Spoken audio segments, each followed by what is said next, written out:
Hello students. तो अभी application of derivative में हम ज्योमेट्रिकल प्रॉब्लम्स को सॉल्व कर रहे थे, ठीक है। तो आपको कोई लैंग्वेज में प्रॉब्लम दी होती है और उसका एक्सट्रीम हमको देखना पड़ता है। बहुत सारे क्वेश्चंस में हम मिनिमा चेक करते हैं और बहुत सारे क्वेश्चंस में मैक्सिमा चेक करते हैं, ठीक है। तो इससे पहले जो क्वेश्चन आपने किया था कल, उसमें कुछ इस तरीके से चीज़ें आपसे पूछी गई थी। उसी टाइप के 2-3 क्वेश्चन हम और आगे देखने वाले हैं, ठीक है। तो चलिए एक क्वेश्चन सबसे पहले हम स्टार्ट करते हैं। कुछ इस तरीके से है, आपको इस तरीके से बोला गया है कि let from a circular sheet of radius r, ठीक है। आपको बोला गया एक रेडियस r की सर्कुलर शीट है, अ सेक्टर इज रिमूव्ड। तो उस सर्कुलर शीट में से सेक्टर रिमूव कर दिया। इस तरीके से मैं आपको समझा रहा हूँ कि यहाँ पे एक सर्कल था पूरा और इसमें से कुछ एक ये सेक्टर वाला पोर्शन जो है वो कट करके हमने रिमूव कर दिया, ठीक है। From remaining sheet a right circular cone is made. तो जो बची हुई शीट है वहां से एक राइट सर्कुलर कॉन बनाया जाता है। Find area of removed portion if volume of cone is maximum, ठीक है। तो आपसे ये पूछा गया, अच्छा इससे कोण कैसे बनेगा। ये भी बहुत बच्चों के दिमाग में रहता है कि सर ये कोण कैसे बनेगा। तो बड़ा ही आसान सा तरीका है क्या, कि जब आप क्या करेंगे, ये वाला पोर्शन तो हटा दिया, इस लाइन और इस लाइन को साथ में जोड़ देंगे, ठीक है। साथ में जोड़ेंगे तो ये वाला पोर्शन ऐसे ऊपर चला जाएगा और नीचे एक सर्कल जैसा कुछ बन जाएगा, ठीक है। तो वो कुछ इस तरीके से कोण बन जाएगा, नीचे सर्कुलर और ऊपर ऐसे, ठीक है।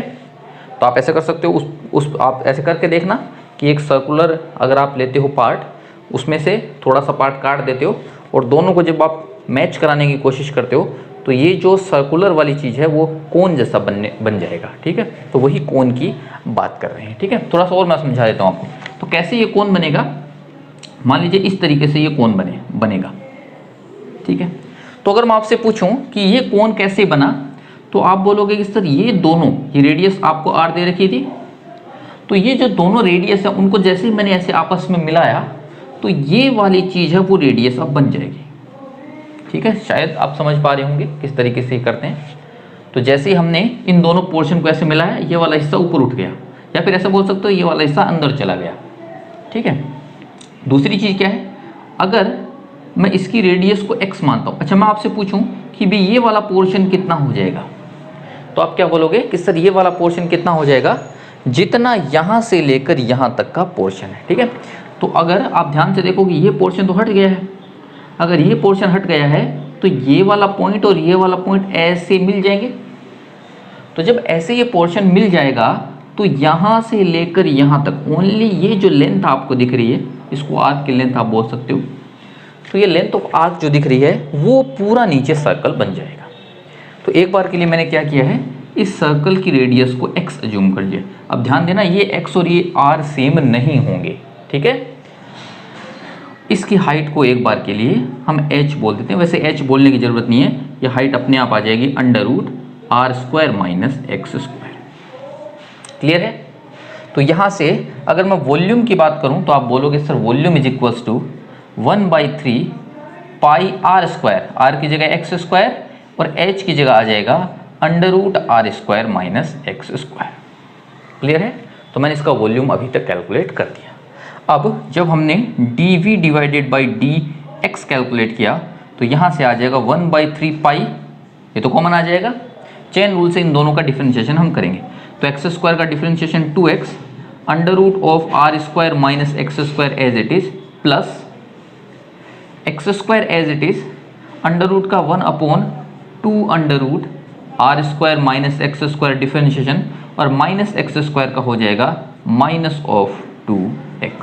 तो ये मैंने डिफरेंशिएशन कर दिया है वॉल्यूम का। ठीक है। अब हम जानते हैं एक्सट्रीम के लिए क्या होना पड़ेगा, dv/dx को होना पड़ेगा 0, तो इसको मैंने 0 कर दिया। 0 करते हैं तो यहाँ से आप जानते हैं ये सब तो 0 में चला जाएगा और यहाँ पे मिलेगा आपको 2x under root R square minus X square is equals to X square into 2x divided by 2 under root R square minus X square. 2 से 2 कैंसिल कर देते हैं, एक x से एक x कैंसिल कर देते हैं, ठीक है। चलिए क्रॉस मल्टीप्लाई किया तो ये बन जाएगा 2 इंटू, दोनों को मल्टीप्लाई किया तो बन गया R square minus X square और इज इक्वल्स टू में एक एक्स स्क्वायर पहले से ही था तो ये एक्स स्क्वायर बन गया। अब यहाँ से ये कितना मिल जाएगा, 2r square is equals to 3x square, शायद मैंने सही किया होगा, ठीक है। तो यहाँ से मिला 2r square is equals to 3x square, यहाँ से इसको 0 किया, डिफ्रेंशिएशन अपना सही है और उसके बाद में क्रॉस मल्टीप्लाई किया तो ये 2 बन जाएगा इस तरीके से और ये बन जाएगा, ठीक है, ओके। तो चलिए यहाँ से बन गया आपका X square is equals to 2/3r square, this implies x is equals to plus minus 2/3 under root में r। तो ये x आपका आ गया, माइनस वाला लेना नहीं है अपन को, ओनली प्लस वाला ही लेना है, क्लियर है। तो यहाँ से x हमको मिल गया है। अच्छा, x मिलने से फ़ायदा क्या मिलेगा, हमको क्या x चाहिए क्या, नहीं। अब हमको ये पता करना है कि ये अगर x है उस टाइम हमने रिमूव्ड जो पोर्शन किया है उसका एरिया कितना है। तो रिमूव्ड पोर्शन कौन सा, ये वाला पार्ट रिमूव्ड पोर्शन है, तो उसका एरिया कितना आ जाएगा, एरिया इज इक्वल्स टू, आप जानते हैं formula, half R square theta. अगर ये एंगल थीटा बनता है यहाँ सेंटर पे, अगर ये एंगल थीटा बनता है तो आंसर कितना आएगा, हाफ आर स्क्वायर थीटा, ठीक है। अभी मुझे थीटा बस कैलकुलेट करना है। थीटा कैसे कैलकुलेट करूँ ये ध्यान से देखिए। अगर मैं आपसे ये पूछूं कि ये जो टोटल है सर्कल का जो पार्ट, ये आर्क है, वो कहाँ पे चला गया कोण बनने के बाद, तो आप बोलोगे कोण बनने के बाद में ये ऐसे सर्कुलर पूरा लेंथ हो गई। तो अगर इस सर्कुलर सर्कमफेरेंस की आप बात करो तो वो सर्कमफेरेंस होगी 2πx, और उसको अगर अपन सर्कल में देखें, ये सर्कल में देखें तो ये लेंथ कितनी आ जाएगी, ये लेंथ आ जाएगी 2πr minus r into theta. ये मैंने कैसे लिखा है, 2πr टोटल लेंथ थी, उसमें से ये आर्क मैं माइनस कर रहा हूँ। अच्छा, इस आर्क का वैल्यू कितना होगा, r into theta. r into theta जानते हो, l is equals to R theta, वहीं से मैंने लिया, ठीक है। तो यहाँ से मैं x की वैल्यू अगर मैं रख दूँ यहाँ पे, x इज इक्वल्स टू कितना आ गया है, √2/3r।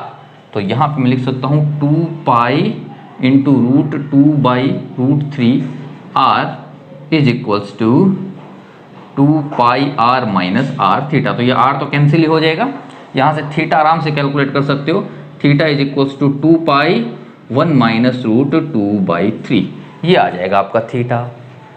और ये थीटा जैसे ही आप इसमें रखोगे आपका आंसर आ जाएगा। तो यहाँ से एरिया इज इक्वल्स टू आ जाएगा 1/2r स्क्वायर इंटू 2π1 माइनस √2/3।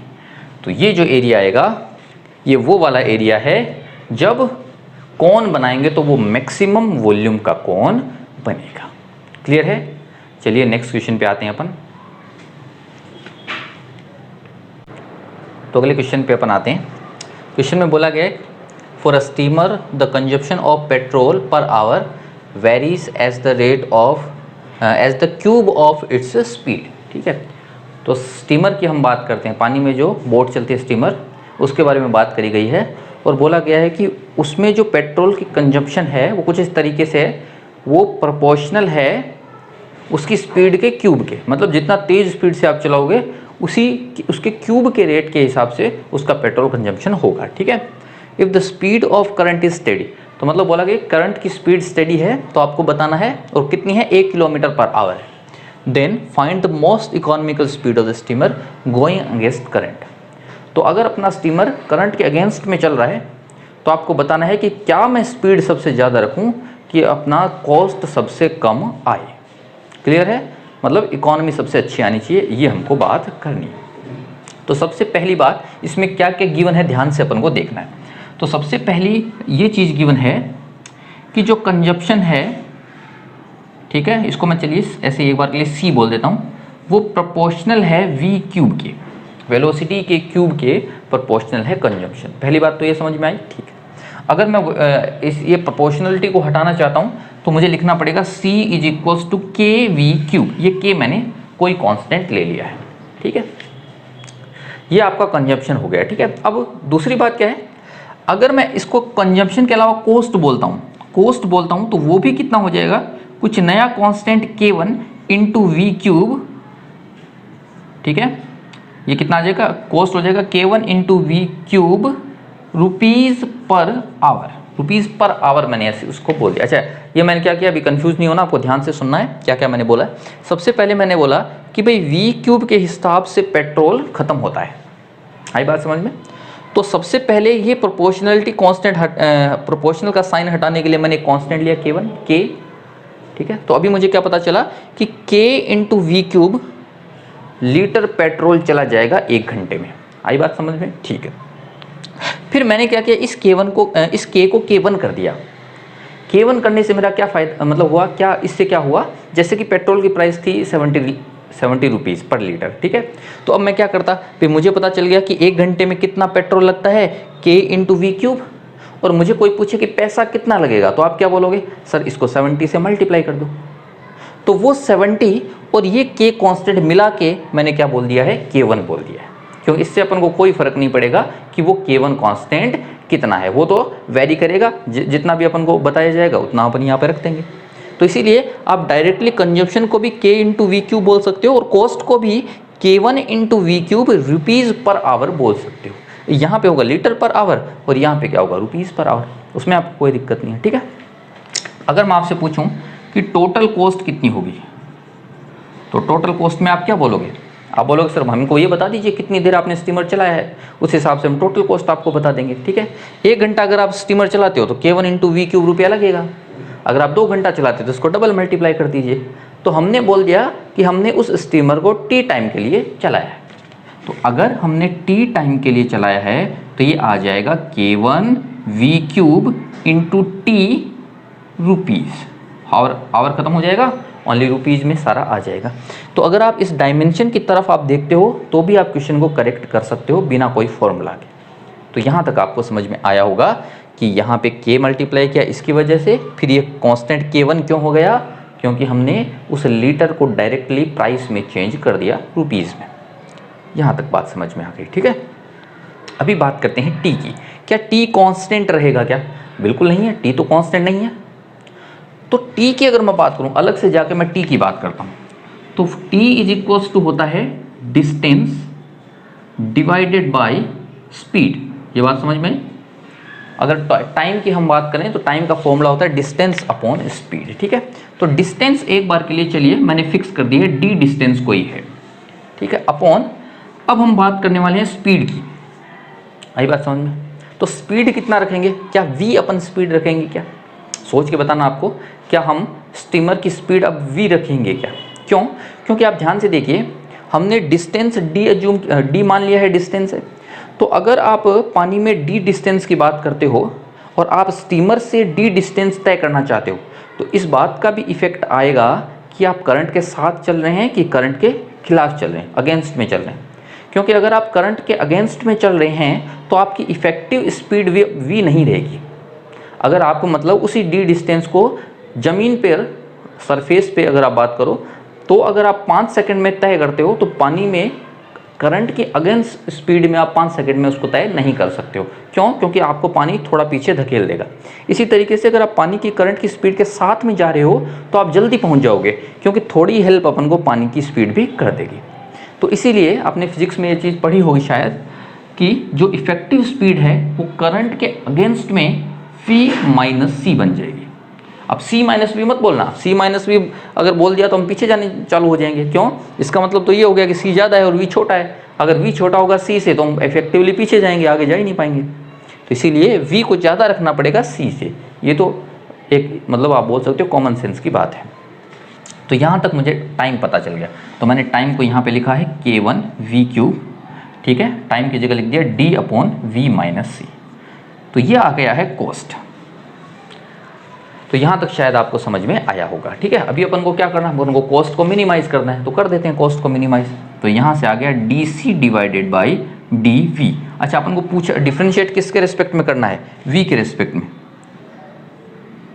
यह A, करंट की स्पीड है A, तो V माइनस A हमको करना पड़ेगा। तो हमने क्या किया है, V के रिस्पेक्ट में इसको डिफरेंशिएट कर दिया। V के रिस्पेक्ट में क्यों, क्योंकि वेलोसिटी हमको बतानी है कि कितनी हमको रखनी पड़ेगी।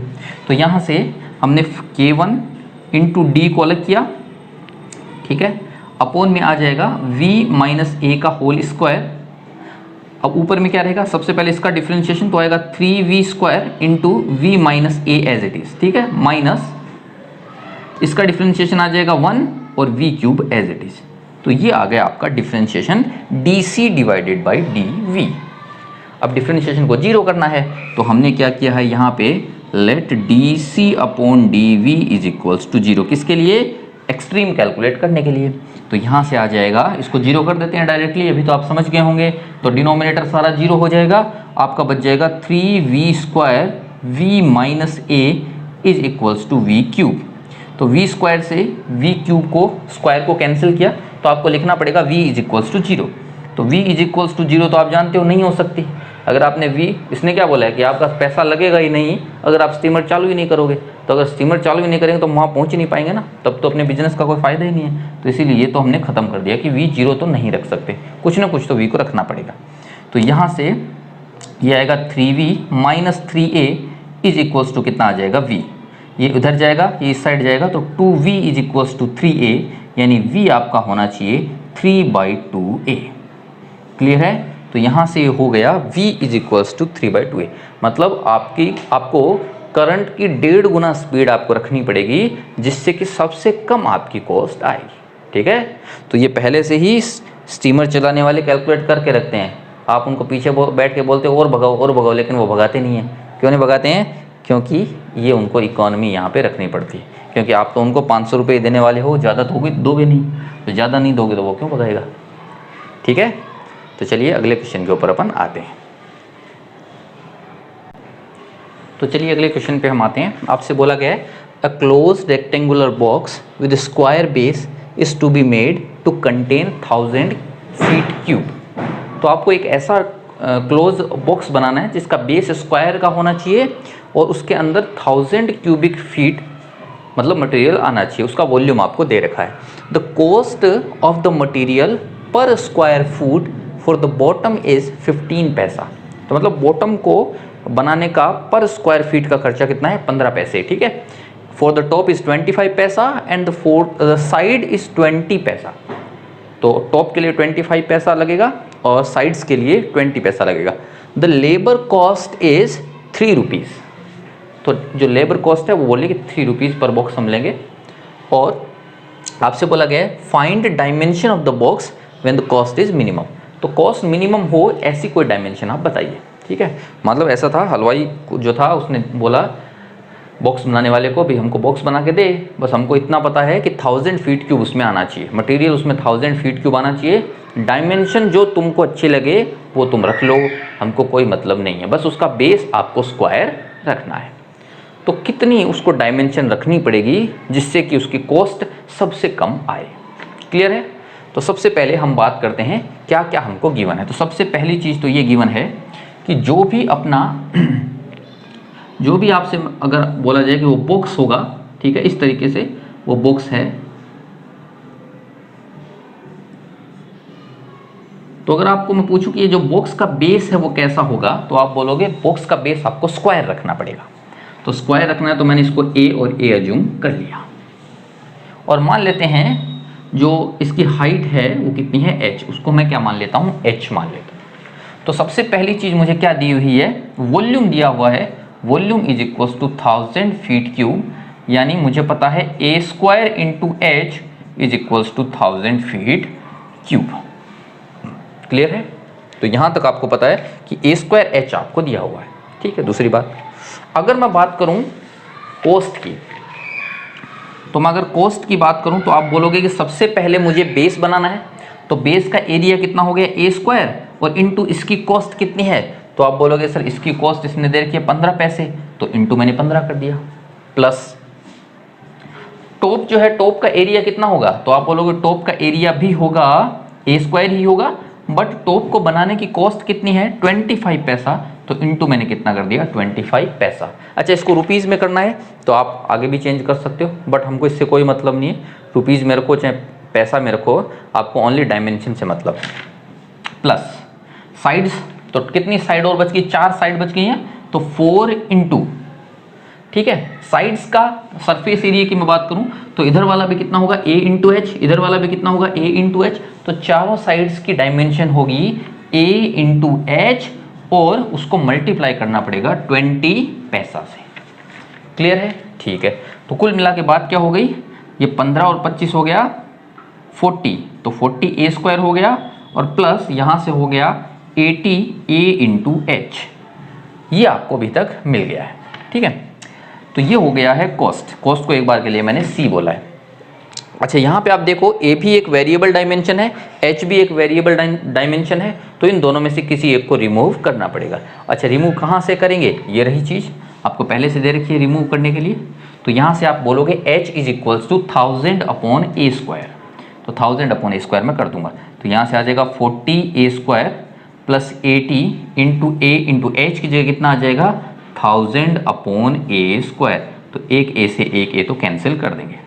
तो यहाँ से जब मैंने 40 कॉमन लिया तो 40 कॉमन लिया तो ये मिल गया ए स्क्वायर प्लस यहाँ से आ जाएगा 2000 डिवाइडेड बाई ए, ये आ गया कॉस्ट। तो कॉस्ट को मिनिमाइज करने के लिए डिफरेंशिएट करना पड़ेगा, तो मैंने लिखा D C divided by D A, तो यहाँ से आ जाएगा 40 एज इट इज़, ये मिल जाएगा 2a प्लस ये क्या हो जाएगा, प्लस नहीं होगा, कितना हो जाएगा 1 अपॉन ए है तो माइनस 1 अपॉन ए स्क्वायर, यानी 2000 अपॉन ए स्क्वायर, तो ये आ गई आपकी डिफरेंशिएशन।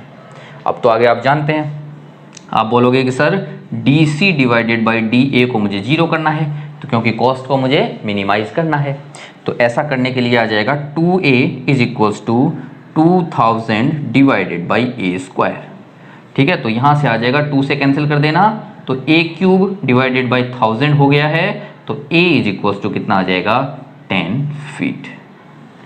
तो अब तो कोई दिक्कत ही नहीं है, a 10 फीट हो गया तो h यहाँ से कैलकुलेट कर देंगे। ठीक है, a स्क्वायर हो गया 100 डिवाइड किया तो h भी कितना आ गया 10। क्लियर है? तो इस तरीके से आपको काम करना है, इस टाइप का उसको बॉक्स बनाना पड़ेगा जिससे कि उसका वॉल्यूम मिनिमम, सॉरी वॉल्यूम तो फिक्स है, उसका कॉस्ट मिनिमम रहेगी, ये आपको ध्यान से देखना है। क्लियर है? तो इस टाइप के क्वेश्चन हम आगे और भी करेंगे, और इसके बाद ये ज्योमेट्रिकल प्रॉब्लम जैसे कि जितने भी क्वेश्चन शीट में हैं वो आप सारे सॉल्व कर लीजिए, और जो भी डाउट आता है वो मुझसे पूछ लीजिए। ठीक है, इसके बाद अपन नेक्स्ट पॉइंट स्टार्ट करने वाले हैं। तो ये आ गया आपका क्वेश्चन ऑफ द डे। आपको बोला गया find the maximum volume of cylinder inscribed in a right circular cone of radius r and height h।